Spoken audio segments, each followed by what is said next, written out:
country and a member of Register of Exercise Professionals. Hi Maureen. Hi Joe. Got a couple of questions for you, but before we start, could you tell us a little bit about yourself, your background, what attracted you to yoga? Okay, yeah. Well, actually, first time I ever did any yoga was when I was at school. One of my friends from school came into school and told me that his mother, who was a yoga teacher, had told him to tell me to be proud to be tall and to hold my head up and not walk around with my head down.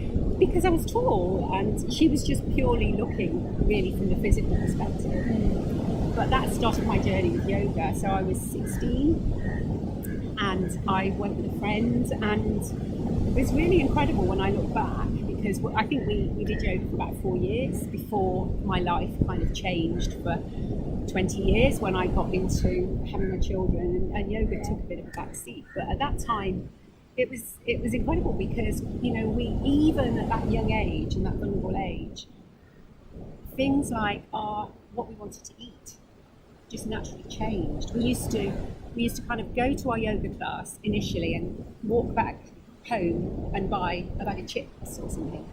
And within a short space of time, just naturally, there was no real intention, but suddenly we didn't want to do that anymore because our bodies felt really good. And, and I just, even though I didn't continue until I was about 40, so I perhaps was 20 when I stopped. And then when I picked it up again when I was 40, but it stayed with me, things like the Ujjayi breathing, just helping me with stress throughout my life. And then when I came back to yoga, things had changed dramatically. I'd been taught by an Iyengar teacher who was being trained by Iyengar himself in London. And suddenly I discovered an Ashtanga class, which excited me because it was dynamic. But it wasn't really until I decided that I wanted to become a yoga teacher. So only 11 years ago, after a long career in the business world, working at Land Rover, a typical commercial environment. And I left there and embarked on this amazing path. And very soon, I started to understand why yoga was so important in my life. Because even though I knew it made me feel amazing mentally, I didn't understand the philosophy. I didn't understand why it was so much more than a physical practice. And once I started to read some of the ancient texts and get an understanding of, yoga's real purpose, which is nothing about the physical, which we in the West have always considered it to be, or want to be more flexible, I want to be fit, I want to lose weight. And yes, people did think of it as stress relief, but not in the way that yoga really impacts you. I always feel that, I've got such loyal students that come back and back and back, and it's not the physical practice that is really drawing them back. It is that amazing way that it makes you feel, and it makes you feel you can cope with life. And so, my journey just gets better and better and better, and you never reach a point where you know it all. There's so much, and every step of my journey just seems to get richer and richer and richer, and the physical actually directs you into the spiritual path, so by practicing the postures, even if your only intention is to become fit and flexible, it takes you there, whether you know that that's what its intention is or not. It just takes you there. So I'm so grateful. I feel blessed. Right, it seems like a journey not just throughout the years, but also a journey through different layers of yourself. Yeah, without a doubt, absolutely. Yeah. Well, you mentioned about your loyal students and a group of students that exercise under your supervision, or you being their teacher. What, in your opinion, makes a yogi? Can anybody become a yogi? What makes that perfect formula to be a yogi person? Yeah, really interesting question, because really think the general view of a yogi would be somebody who practices postures. Yeah. But we've already kind of touched on the spiritual aspect of yoga, and so the word yoga, the root of the word yoga is yug, which means to yoke, and it's joining. It's kind of a union of mind, body, and breath.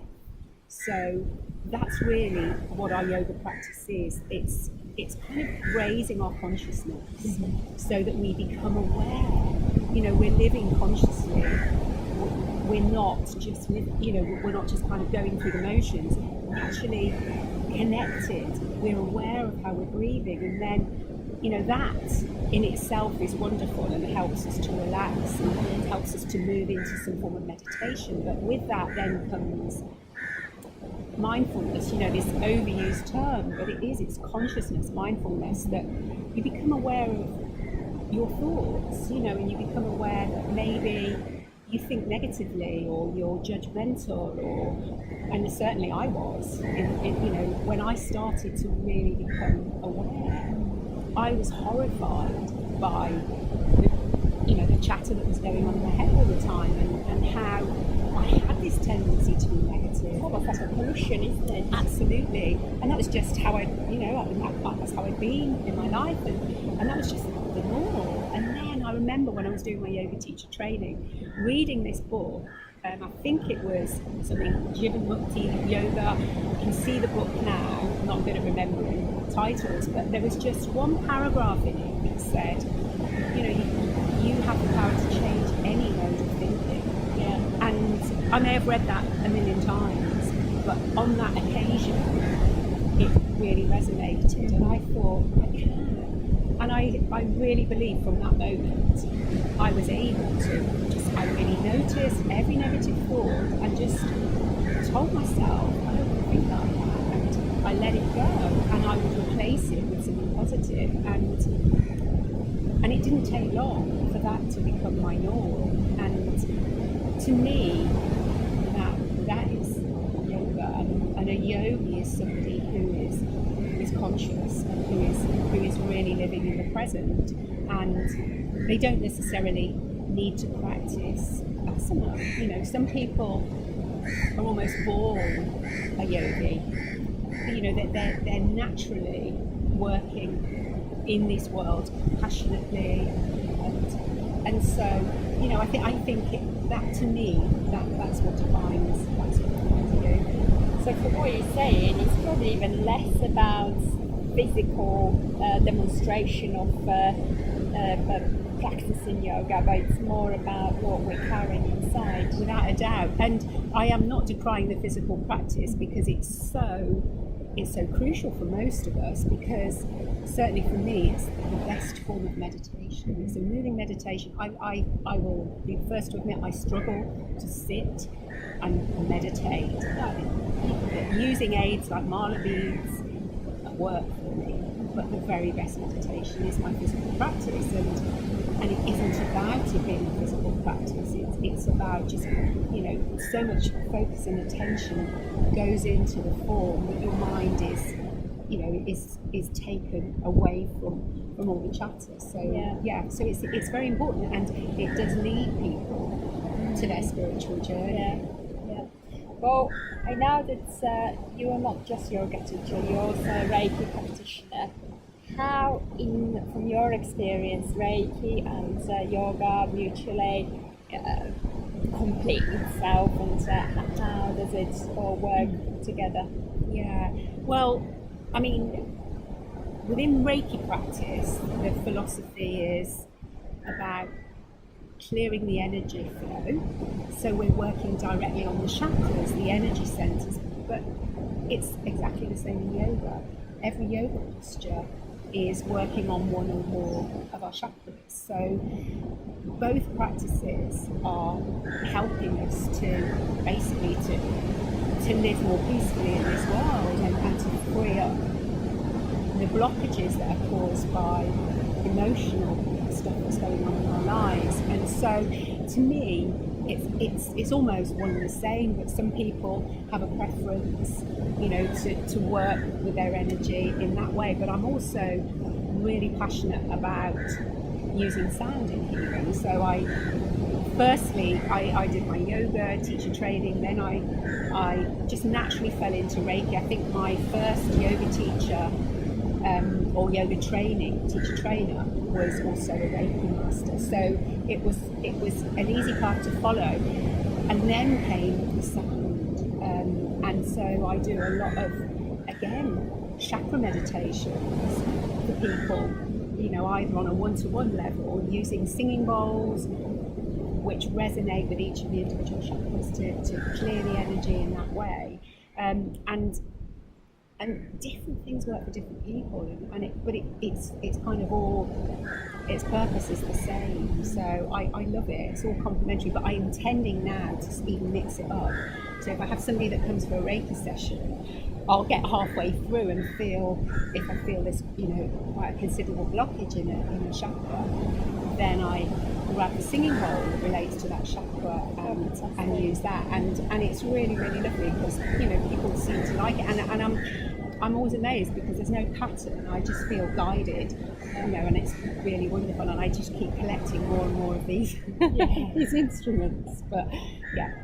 Well, you mentioned a couple of things, the sound baths and chakra meditation. Can we just focus on that a little bit? So how can we practice chakra meditation? What is it about? Can we practice that on our own at home, or it's something that is better done under guidance and supervision of an external person? So when I run these sound baths as a group session, I think I've probably been running for about 2 years now, and so we always start with this chakra meditation, which is a combination of all the things I think that I've ever learned about how to work on unblocking the chakras. And when I was pulling together the session, it just made sense to use everything that I had at my disposal. So when we do our group chakra meditation before the sound bath, people are being guided to visualize so starting with the base chakra, starting to visualize the color of that chakra, and then there is a bija mantra, which is the basic sound of the energy that resonates with that chakra. So they recite that not out loud, but just internally to help to resonate with the chakra. Then we listen to the sound of a singing bowl for that chakra and a shamanic drum beat. I'm trying to think. I think there's one other element which I can't bring to mind now, but and a singing bowl. Yes, singing bowl as well that has the same frequency. Mm-hmm. So we go through each chakra. Now, somebody working at home may not have access, and if you're trying to do this on your own, you can't really be striking a singing bowl. No. But you can visualize the colour and you fill the area with the light of that colour. You can concentrate that, and you can also use the bija mantra. So, you know, it's perfectly possible. And if you're doing it on your own, the bija mantras can be sung audibly, and that's really powerful as well, because they are, you know, there's a lot of evidence of the power of the energy of those sounds. So it's such a beautiful thing to do. And so when we practice that meditation, then follow it with the sound bath, which is just a collection of sounds dominated by the gong wheel. So I have this great big gong, which it blew me away when I first discovered it a couple of years ago, and that was really the start of the sound baths. And so people then, after doing the chakra meditation, are just kind of guided through these sounds, and at the end of it, it's really powerful. And, you know, what has amazed me, people that are not really aware of the possible impact of meditation come and describe how they've had an out-of-body experience, and they don't know what that is. They're just describing it, and it's, you know, some people that are seeking to achieve that never really get there. And I'm just amazed that, you know, people that don't even know what it is have experienced it. So and they would share their experience with you, and then you be able to navigate explain to them exactly what's happening and how they have managed to go so deeply into the practice. So for me, the use of sound is it's such a helpful tool, because I guess if the Tibetan monks and the Buddhist monks are using these tools to help them to deepen their meditation, there's got to be a lot of authentic, kind of evidence that they work. But we've seen it, we've felt it, and so I love it. So also from what you're saying, I can hear that you don't have to be very experienced in meditation to feel the benefits of have an impact from the meditation on you. It's all about how sensitive you are to those vibrations. I think so. And anything can be a meditation, really. But and some people who are not really moving in this, that we would classify as a spiritual path, but they may be devoted to even a sport or something, that they're totally focused on it. That can be considered as a meditation. But the sound, for me, where I am doing really, I suppose, a more structured meditation, I just find it really helpful. But there are people that, that don't. There are so many different forms of meditation out there.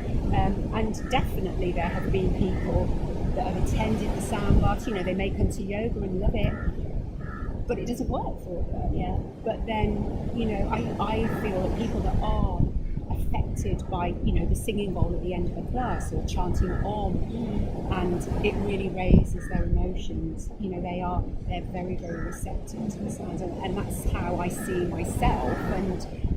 And so I've kind of just followed what really works for me. And then, you get. I know my first sound bath, I had, nearly all my yoga students came. The room was so full, it was crazy. And then, some come back and some don't. So some new come. Yeah, and some new people come, and so there's something out there for everybody, really. Brilliant. A couple of other things.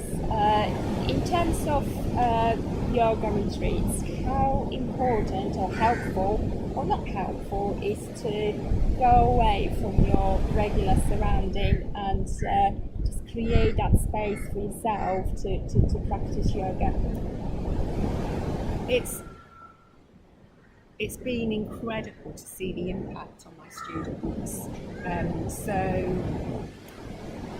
10 yoga retreats, I think, have now run successfully in Poland, and the feedback is phenomenal, and I am exhausted at the end of a week in the most beautiful way, because there is so much emotional release that starts almost from day one, almost one by one, everybody on the retreat. Some who have come feeling wonderful, but bit by bit, deep-seated emotions start to uncover, and it's incredible, and quite difficult to manage initially, when I really was not as tuned in or aware of what was going on. But it's so wonderful, and then the healing that comes from that emotional release is incredible, and it just moves people to another level, and it's just fun having that community of like-minded people all together, with such diverse lives and interests, and the friendships that have been formed are phenomenal, really, on every retreat. And we get lots of people coming back as regulars, and new people joining, and everyone's welcomed into the group, and it's I love it. It's it's been such a fantastic opportunity. Brilliant. And in terms of books, are there any books that you would particularly recommend because they made an impact on you, or they are books that are fundamental for any yogis? Would you be able to recommend any? Yeah, from the physical practice, Iyengar, his first book, Light on Yoga. Yeah, Light on Yoga. which is it's like a reference manual on the physical practice and pranayama, and it is incredible because it is detailed. It's so detailed, and Iyengar was such a perfectionist with regard to posture and form that, you know, for somebody looking to perfect the physical practice, it's an amazing book. But there is so much out there. One of the books that was recommended reading on my yoga teacher training was a book called Bliss Divine, Swami Shivananda. It's kind of all his teachings, and I remember the yoga teacher trainer saying, this is something you should have at your bedside, and it's something you just dip into, and it's incredible. Some of it is hard to kind of take, hard to swallow, but it's so varied, and so I would highly recommend that. But there is so much out there, and all the traditional, the Bhagavad Gita, or if you're starting to try and get into yoga philosophy and it's really small. So much really. Brilliant. Thank you, Maureen, so much for sharing all thank this, you, Jay. It's your wonderful to talk to you. experience and your thoughts and what you've been through, and also give that benefit to others. I'm really grateful for talking to you today. Thank you. Thank you. Oh, namaste.